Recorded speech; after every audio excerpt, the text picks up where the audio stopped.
Welcome back to Sport Today. There's plenty of international interest in the NBA draft, which takes place later. For the first time, it will be a virtual draft, with all the teams selecting via a video conference call rather than the usual big ceremony. The question is, though, who will the Minnesota Timberwolves take with that precious first pick? Let's have a look at a few of the runners and riders in what is a truly international draft year.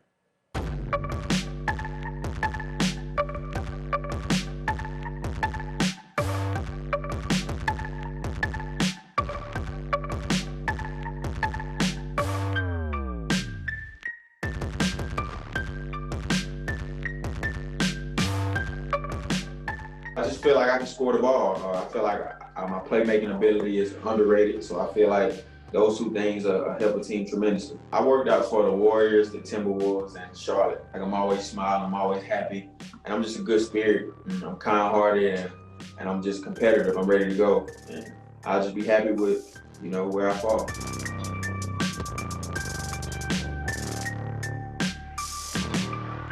He is just a freight train of an athlete. He's going to continue to get better and better, but I don't think anybody in this draft has the potential to be great quite like he does.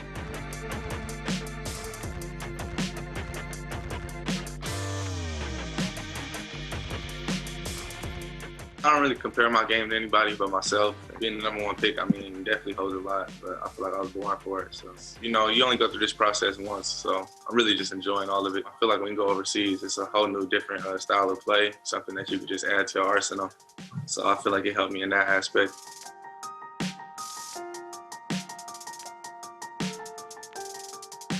An excellent handler, just a wonderful passer, good in transition, good off of ball screens. Not a great shooter. He needs to improve his shooting. I don't doubt that 4 years from now, he'll be a completely different player.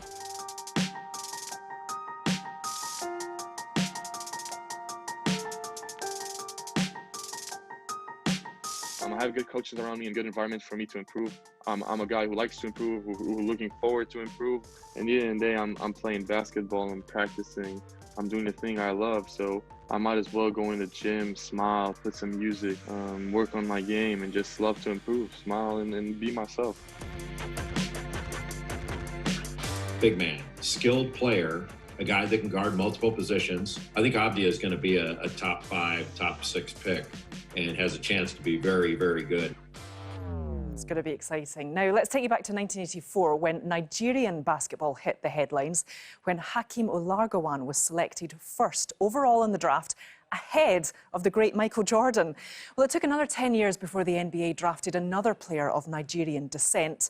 Now, 36 years on, there are 7 players of Nigerian origin in the draft, so there's going to be plenty of interest in West Africa to see how they do. Well, I'm pleased to say I'm joined live from Lagos by journalist Femi Adefeso. Femi, thank you for speaking to us. First of all, why do you think that Nigeria produces so many players that are interesting to the NBA teams?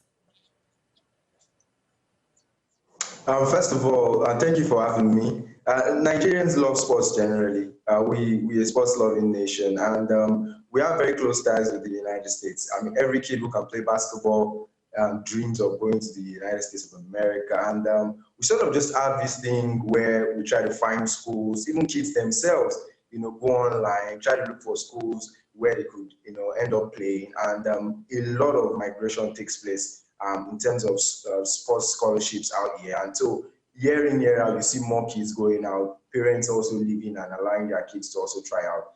And so the numbers just keep increasing every other year. So 7 Nigerian players out of Nigerian origin are involved in this draft. Can you tell us a bit about some of them, please? Yeah, interestingly, we have 7 very good names, but 2 of them were actually born in Nigeria. Precious Achiuwa seems to be the guy everybody's talking about, because he seems to be the most athletic of all the men, according to what the reports are saying. After the combine, a very interesting young man. He was the ACC Player of the Year and Freshman of the Year, 6'9", 21-year-old.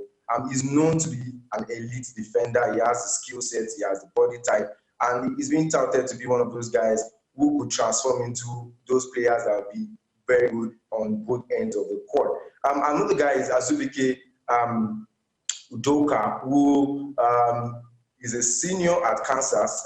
He twice put in for the draft but withdrew. The first time he broke his wrist in 2018, and then he stayed back in school to finish with school. Now he's back and he's 7 foot, he's about 7'7" by wingspan, and he's big, he's mobile, he can move, and he's one of those players who everybody's looking at to be one of those players that will go in. However, the big interest in this draft is definitely Onyeka Okongwu. Onyeka played for University USC, 6'9", very mobile. He got a single team record of 8 blocks and 76 blocks for a season, which is incredible for his height. He's very versatile, and he's one of the best scorers in this year's draft, and he's looking like one of those players who will go in the top 10. In fact, virtually every mock draft puts him within the range of 4 to 9 in this year's draft. So it's interesting to see where Onyeka Okongwu will end up in all of this, but he's one of those guys you need to look out for.